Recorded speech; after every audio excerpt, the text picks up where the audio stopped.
मुख्यमंत्री देवेंद्र फडणवीस साहेब आणि महिला व बालविकास मंत्री आदित्यताई तटकरे यांनी थेट पत्रकार परिषदेमध्ये मोठी घोषणा केली आहे। ज्या महिलांना जून महिन्याचा 24वा हप्ता मिळाला नव्हता त्यांना जूनचा हप्ता आणि जुलै महिन्याचा 25वा हप्ता असे एकत्रित 3000 रुपये थेट बँक खात्यामध्ये मिळण्यास सुरुवात झाली आहे। आज सकाळी बरोबर 10 वाजता महाराष्ट्रातील बँका उघडताच महिलांच्या खात्यामध्ये थेट 3000 रुपये सोडण्यात आले। डायरेक्ट बेनिफिट ट्रान्सफरच्या माध्यमातून महिलांना लाभ मिळालेला आहे, पण हा लाभ महिलांच्या खात्यावर वितरित होत असताना महाराष्ट्रातील सर्वच महिलांना एकदम हा निधी मिळत नाहीये, कारण मंत्रालयातून जो विशेष निधी मंजूर झालाय तो डिजिटल नियोजनामार्गे खात्यामध्ये वितरित केला जात आहे। एकनाथ शिंदे साहेबांनी या निधी वाटपासाठी विशेष नियोजन आखले। रिझर्व्ह बँकेच्या परवानगीने मंत्रालयातील फक्त 10 बँकांशी मंत्रालयाचा सर्व्हर कनेक्ट करण्यात आलाय। त्यामुळे 10 बँकांमध्ये आणि 12 जिल्ह्यांमध्ये महिलांच्या खात्यामध्ये 3000 रुपये सोडले गेले आहेत। लाडक्या बहिणींच्या खात्यामध्ये हप्ता वाटप करत असताना जून महिन्याचा हप्ता हा लाखो महिलांच्या खात्यामध्ये जमा झाला नव्हता। त्यामुळे मुख्यमंत्री देवेंद्र फडणवीस साहेबांनी नगर विकास तसेच वित्त विभागाला थेट आदेश दिले आहेत की राज्यातील एकाही लाडक्या बहिणीचा हप्ता अडकता कामा नये आणि तिजोरी महिलांच्या खात्यामध्ये पैसे सोडण्यासाठी कायम भक्कम राहिली पाहिजे आणि तो निधी थेट महिलांच्या बँक खात्यामध्ये जमा झाला पाहिजे। त्यामुळे मंत्रालयातून मिळालेल्या माहितीनुसार शासनाने या हप्त्यासाठी हजारो कोटी रुपयाचा विशेष निधी थेट डीबीटी प्रणालीकडे वर्ग केला आणि म्हणूनच ज्या महिलांना जूनचा 24वा हप्ता मिळाला नव्हता त्यांना 24व्या हप्त्यासह 25वा हप्ता देखील आज मिळाला आहे। म्हणजेच 3000 रुपये आज सकाळी 10 वाजल्यापासून खात्यामध्ये जमा केले जात आहेत। मंत्रालयातील वरिष्ठ अधिकाऱ्याने दिलेल्या माहितीनुसार या संपूर्ण निधी वाटप प्रक्रियेमध्ये तुमच्या रेशन कार्डचा रंग महत्त्वाचा ठरला आहे। जर तुमच्याकडे पिवळा आणि केसरी रेशन कार्ड असेल तर तुम्हाला अजिबात घाबरण्याची गरज नाही। तुमचा हप्ता कोणत्याही तांत्रिक कारणास्तव अडकला जाणार नाही, कारण मंत्रालयाने स्पष्ट आदेश दिले आहेत की पिवळं व केसरी रेशन कार्ड धारकांचे उत्पन्न हे 2.5 लाखाच्या आत असते। त्यामुळे प्राधान्य यादीमध्ये या रेशन कार्ड धारकांना सर्वात आधी लाभ देण्याचा निर्णय घोषित करण्यात आला आहे। त्यामुळे आज सकाळी 10 वाजता डीबीटीचं बटन दाबण्यात आलं तेव्हा या महिलांना सर्वात आधी लाभ मिळालेला आहे। लाडक्या बहिणींनो, मंत्रालयाने लावलेल्या डिजिटल AI छाननीमुळे एकाच रेशन कार्डवरती ज्या घरामधील 3 ते 5 महिला लाभ घेत होत्या त्यांचे अर्ज बाद देखील झाले आहेत। त्यामुळे महिलांच्या खात्यावर 3000 रुपयाचं वितरण सुरू झालं होतं तेव्हा पात्रता यादीमध्ये समाविष्ट असणाऱ्या महिलांना 3000 रुपये सोडण्यात आले आहेत, कारण एकनाथ शिंदे साहेबांच्या स्पष्ट सूचनानुसार एका कुटुंबातील फक्त 2च महिलांना लाभ मिळणार आहे। त्यामुळे लाडक्या बहिणींनो, तुमच्या खात्यामध्ये एकदा पैसे जमा झाले आहेत का हे एकदा चेक करा, कारण जर एका कुटुंबातील जास्त महिला लाभ घेत असतील तर यामधील 3रा आणि 4था लाभ घेणाऱ्या महिलेचं नाव हे ऑटोमॅटिक होल्डवरती टाकलं जात आहे। जर तुमच्या घरात 3 महिलांना पैसे येत असतील तर या महिन्यापासून एक नाव कमी केलं जाणार आहे। आणि आज सकाळी जेव्हा 10 वाजता बँका उघडल्या तेव्हा बँकेचे सर्व्हर डाऊन होऊ नये म्हणूनच रिझर्व्ह बँकेच्या मार्गदर्शनाखाली मंत्रालयाने 10 प्रमुख बँकांना अधिकृत मान्यता दिली होती। एकनाथ शिंदे साहेबांच्या निर्देशानुसार संपूर्ण महाराष्ट्राचे 4 टप्प्यामध्ये विभागणी करण्यात आली आहे। आज फक्त 12 जिल्ह्यांमध्ये पैसे जमा केले जात आहेत। बँकाच्या सर्व्हर बरोबर एकाच वेळी ताण येऊन सिस्टीम क्रॅश होऊ नये म्हणूनच रिझर्व्ह बँकेच्या विशेष मार्गदर्शक तत्वांचं पालन करत मंत्रालयाने महाराष्ट्रातील 12 जिल्हे आणि 10 प्रमुख बँकांची पहिल्या टप्प्यासाठी निवड केली आहे। यामध्ये सर्वात महत्त्वाची गोष्ट म्हणजे कोणत्या विभागामध्ये नक्की किती टक्के निधी जमा झाला याची आकडेवारी देखील समोर आली आहे। आज सकाळी 10 वाजता बँका उघडताच सर्वात आधी विदर्भ विभागातील जिल्ह्यामध्ये SBI आणि बँक ऑफ महाराष्ट्राच्या खात्यावरती तब्बल 85% ते 90% निधी जमा झाला। त्यापाठोपाठ मराठवाड्यातील बँकांमध्ये 60% निधी वर्ग झाला असून उत्तर महाराष्ट्रामधील सेंट्रल बँकांच्या माध्यमातून एकूण 30% निधी पोहोचवण्यात आला। पण सर्वात मोठी उत्सुकता होती ती म्हणजेच पश्चिम महाराष्ट्र आणि कोकणातील बहिणींसाठी, कारण बँक ऑफ महाराष्ट्राच्या सर्व्हरमधून सध्या फक्त 15 ते 20% निधी ट्रान्सफर झाला आहे। याचाच अर्थ असा आहे की या भागातील 80% निधी सोडणं अजून बाकी आहे। त्यामुळे रात्री 12 वाजेपर्यंत तुमच्या मोबाईलवरती 3000 रुपये जमा झाल्याचा मेसेज येऊ शकतो।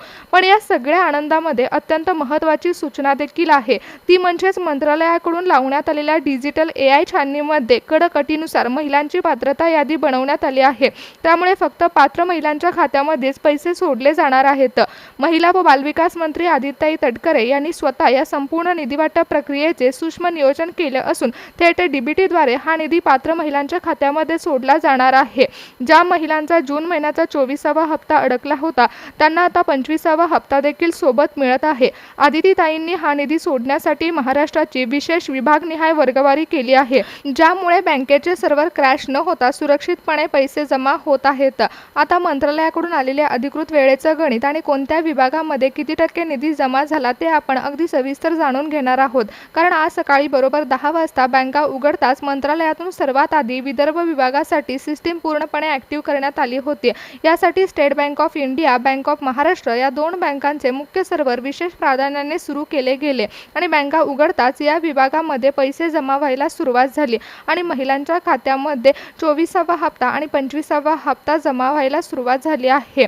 आणि या आकडेवारीनुसार आतापर्यंत या विभागामध्ये तब्बल 85% ते 90% निधी यशस्वीरित्या जमा झाला आहे.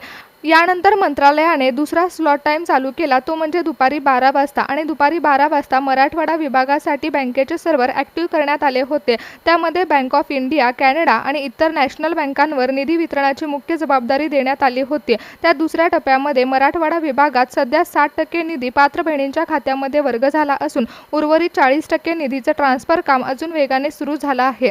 यानंतर दुपारी 4 वाजता तिसरा टप्पा सुरू करण्यात आला असून त्यामध्ये उत्तर महाराष्ट्र विभागासाठी विशेष डिजिटल प्रणाली ॲक्टिव्ह झाली आहे. या विभागातील निधी वाटपासाठी सेंट्रल बँक ऑफ इंडिया आणि बँक ऑफ बडोदा या दोन मोठ्या बँकांचे सर्व्हर ऑनलाईन करण्यात आले आहेत.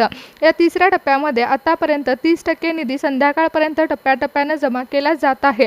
पण सर्वात उत्सुकता आहे ती म्हणजे चौथ्या टप्प्यातील पश्चिम महाराष्ट्र आणि कोकण विभागासाठी. कारण या दाट लोकसंख्येच्या विभागासाठी HDFC bank, ICICI bank, bank of Maharashtra या तीन प्रमुख बँकांचे सर्व्हर विशेष प्राधान्याने ॲक्टिव्ह केले जात आहेत. आणि या भागामध्ये सध्या 15% ते 20% निधी ट्रान्सफर झाला असून सर्वात मोठा 80% निधी अजून सोडण्याचं काम चालू आहे. आणि या विभागातील महिलांनो अजिबात काळजी करू नका, कारण तुमच्या मोबाईलवरती रात्री 12 वाजेपर्यंत कधीही पैसे जमा झाल्याचा मेसेज येऊ शकतो. कारण लाडक्या बहिणींनो, आज सकाळी बरोबर 10 वाजता जेव्हा बँका उघडल्या तेव्हा मंत्रालयातून सर्वात आधी विदर्भ विभागातील 3 प्रमुख जिल्ह्यांसाठी सिस्टीम ॲक्टिव्ह करण्यात आली होती. सकाळी 10 वाजता स्टेट बँक ऑफ इंडियाच्या सर्व्हर ॲक्टिव्ह करण्यात आला असून तेथे तब्बल 90% महिलांच्या खात्यावर 3000 रुपये जमा झाले. अमरावती जिल्ह्यामध्ये सकाळी 10 वाजता बँक ऑफ महाराष्ट्राचा सर्व्हर ऑनलाईन केला गेला होता आणि इथे 88% निधी यशस्वीरित्या ट्रान्सफर झाला. यवतमाळ जिल्ह्यामध्ये सकाळी 10:30 वाजता सेंट्रल बँक ऑफ इंडियाद्वारे 80% निधी सोडण्याचं काम पूर्ण झालं. त्यानंतर मंत्रालयाने दुसरा टाइम स्लॉट चालू केला होता, तो म्हणजे दुपारी 12 वाजता. कारण लाडक्या बहिणींनो, आज सकाळी बरोबर 10 वाजता जेव्हा बँका उघडल्या तेव्हा मंत्रालयातून सर्वात आधी विदर्भ विभागातील 3 प्रमुख जिल्ह्यांसाठी सिस्टीम ॲक्टिव्ह करण्यात आली होती. सकाळी 10 वाजता स्टेट बँक ऑफ इंडियाच्या सर्व्हर ॲक्टिव्ह करण्यात आलं असून इथे तब्बल 90% महिलांच्या खात्यामध्ये 3000 रुपये जमा झाले. अमरावती जिल्ह्यामध्ये सकाळी 10 वाजता बँक ऑफ महाराष्ट्राचा सर्व्हर ऑनलाईन केला गेला होता. इथे 88% निधी यशस्वीरित्या ट्रान्सफर झाला. यवतमाळ जिल्ह्यामध्ये सकाळी 10:30 वाजता सेंट्रल बँक ऑफ इंडियाद्वारे 85% निधी सोडण्याचं काम पूर्ण झालं. त्यानंतर मंत्रालयाने दुसरा टाइम स्लॉट चालू केला होता, तो म्हणजे दुपारी 12 वाजता. यामध्ये मराठवाड्यातील 3 महत्त्वाचे जिल्हे समाविष्ट करण्यात आले होते. छत्रपती संभाजीनगर जिल्ह्यामध्ये दुपारी 12 वाजता बँक ऑफ इंडियाचा सर्व्हर ॲक्टिव्ह करण्यात आला असून 65% बहिणींच्या खात्यामध्ये पैसे जमा झाले. नाशिक जिल्ह्यामध्ये दुपारी 12:15 वाजता कॅनडा बँकेद्वारे सिस्टीम कनेक्ट करण्यात आली असून आतापर्यंत 60% निधी वर्ग झाला आहे. लातूर जिल्ह्यामध्ये दुपारी 12:30 वाजता युनियन बँक ऑफ इंडियाच्या सर्व्हरवरून 55% निधी ट्रान्सफर झाला. त्यानंतर दुपारी 4 वाजता तिसरा टप्पा सुरू करण्यात आला असून यामध्ये पश्चिम महाराष्ट्र आणि खानदेशातील जिल्हे समाविष्ट करण्यात आले. पुणे जिल्ह्यामध्ये दुपारी 4 वाजता बँक ऑफ महाराष्ट्र, SBI या 2 मोठ्या बँकांचे सर्व्हर प्राधान्याने ॲक्टिव्ह केले गेले. जळगाव जिल्ह्यामध्ये 4:15 वाजता बँक ऑफ बडोदाचा सर्व्हर ऑनलाईन करण्यात आला आहे. अहिल्यानगर जिल्ह्यामध्ये दुपारी 4:30 वाजता सेंट्रल बँक ऑफ इंडियाद्वारे निधी सोडण्यात आला असून 35% निधी जमा झाला. ठाणे जिल्ह्यामध्ये संध्याकाळी 6 वाजता HDFC बँक आणि ICICI बँकेचे सर्व्हर ॲक्टिव्ह करण्यात आले होते. 20% निधीचं ट्रान्सफर सुरू झाले. कोल्हापूर जिल्ह्यामध्ये संध्याकाळी 6:30 वाजता बँक ऑफ महाराष्ट्राच्या सर्व्हरवरून निधी वाटप केलं जात आहे. रत्नागिरी जिल्ह्यामध्ये संध्याकाळी 7 वाजता इंडियन बँकेद्वारे पैसे ट्रान्सफर केले जात असून 80 ते 85% निधी सोडण्याचं काम चालू झालं आहे. चौथ्या टप्प्यातील जिल्ह्यांमध्ये महिलांच्या खात्यावर पैसे जमा होण्यास वेळ लागू शकतो, परंतु पात्र महिलांच्या खात्यामध्ये पैसे सोडले जाणार आहेत. या संपूर्ण 4 टप्प्यांच्या निधी वाटप प्रक्रियेमध्ये महिला व बालविकास मंत्री आदितीताई तटकरे यांनी रेशन कार्डचा रंगाचा नियम अत्यंत कडक लावला आहे. ज्या महिलांकडे पिवळं व केसरी रेशन कार्ड आहे त्यांचं कौटुंबिक उत्पन्न 2.5 लाखाच्या आत असतं, त्यामुळे त्यांना प्राधान्य यादीमध्ये पहिला क्रम दिला गेलाय. मात्र डिजिटल AI छाननीद्वारे जर रेशन कार्डवरती 3 किंवा 4 महिला लाभ घेत असतील तर त्या नियमानुसार त्यांना बाद ठरवण्यात आलं. ज्या महिलांची KYC पूर्ण आहे, NPCI मॅपिंग लिंक आहे, त्यांना बँकेच्या सर्व्हरवरून पैशाचा लाभ वितरित केला जात आहे.